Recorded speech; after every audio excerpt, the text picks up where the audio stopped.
It's a joke. All of this has got to be addressed. This administration can't do it.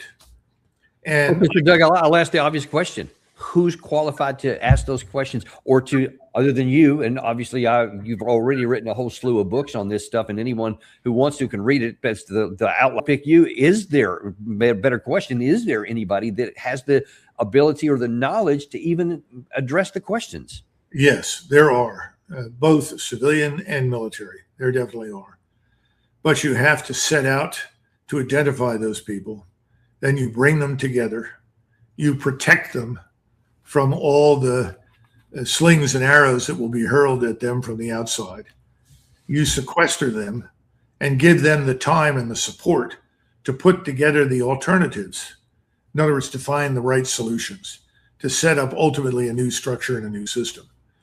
That's what the British did in 1905 until about 1912 under a new Secretary of War after the Boer War. Because even though they won the Boer War, they had to commit 250,000 British troops to take on and fight at any one time no more than about 35,000 Boers. And they performed badly. All right. They won because they had the resources, they had the numbers, and they were ultimately able to open concentration camps and put Boer women and children and old men in them, where 70,000+ of them died of starvation and disease.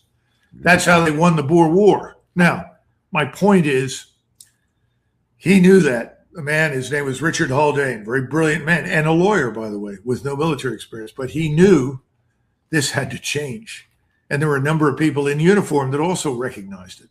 And so they did a pretty good job. And that army that came out of that ends up fighting very well in 1914.